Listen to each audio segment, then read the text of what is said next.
ফেসবুকটা হচ্ছে কি তোমার যে মূর্খ, যে টু পাস, যে পিএইচডি করা সব সেম লেভেলে। একটা এক একজনের টেলিভিশনের মালিক যে যার মতো মন্তব্য প্রসব করতেছে, তাই না?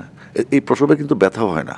এইটার প্রশ্নের উত্তর আপনি দেন, যেটা তো অনেকেরই প্রশ্ন, যে গানের মানুষ কেন বিস্তৃত। কারণ আমি উত্তরটা জানি, কারণ আপনি ছোটবেলা থেকেই আপনি ক্রিকেটকেই ধারণ করেছেন, এবং আপনি ক্রিকেটকে যতটা ধারণ করেছেন আমার মনে হয় সঙ্গীতকেও ততটা ধারণ করেন। এবং ক্লাস 3-তে থাকতে বোধহয় আপনি প্রথম ক্রিকেট খেলা দেখেছিলেন 1980 সালে। হ্যাঁ, এটা কুমিল্লা পুলিশ স্টেশন মাঠে ইংল্যান্ডস বনাম ইউনিয়ন ক্লাবের খেলা।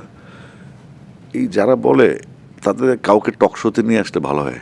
আমি সামনাসামনি কথা বলতে চাই। এটা তাদের সবার উদ্দেশ্যে ওয়ান্স অ্যান্ড অল আপনি বলে তারা একটা যান, গ্রুপ স্যার। করুক, তারা তো আছে ফেসবুকে, একটা সোসাইটি কমিউনিটি আছে, তাদের থেকে একজন আসুক টেলিভিশনে কথা বলুক আমার সামনে। এইখানে আলোচনা করলে আপনি সময় নষ্ট, আমরা অন্য কারণ আলোচনা করি। কুমিল্লায় যারা ছিলেন কিংবা আছেন তারা দেখেছেন যে আপনি সারা জীবন ক্রিকেটের জন্য কিরকম নিবেদিত প্রাণ ছিলেন, এবং আপনি ঢাকাতেও আপনি প্রথম বিভাগে খেলেছেন। আপনি Azad sporting young packages young sport 3389 আমার রেজিস্ট্রেশন নাম্বার। সেটা আমি দেখেছি, আপনার যে একটা রেজিস্ট্রেশন কার্ড সেদিন আপনি বোধহয় ফেসবুকে কপাল ভালো দিয়েছেন। পাওয়া গেছে, নাহলে তো চাকরি দেখতো না আমার।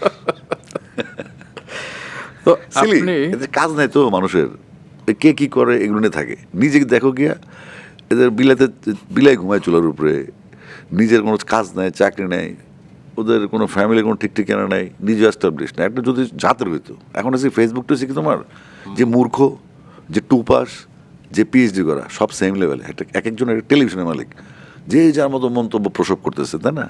এই প্রসবে কিন্তু ব্যথাও হয় না। তো সুতরাং সমস্যা হওয়ার কথা না এটা। এরা মন্তব্য করুক, আমার সামনে যদি আসে তাহলে মনে করবো সুপুরুষ, অ্যান্ডলের কাপুরুষ, সামনে এসে কথা বলতে হবে। কিন্তু এই আপনি তো- লোকটাই সামনে এসে বাব্বা করে এই টাইপের অবস্থা। যেই লোক আমি চাই এটা আসুক আমার সামনে, বসুক টিভিতে, আমার সাথে ক্রিকেট নিয়ে কথা বলে দেখি তাদের জ্ঞানের পরিধি কতটুকু। Let them come face. তুমি তোমার মাছ সাঙ্গাতেই করো না, আসি দেখি ক্রিকেট সম্বন্ধে কি জানে, আমি জিজ্ঞেস করতে চাই। Okay. অনেক বড় ক্রিকেটার নিয়ে এসো তুমি, আই ডোন্ট মাইন্ড, আমি ফেস করবো। বাহ, চমৎকার, দ্যাটস দ্য স্পিরিট।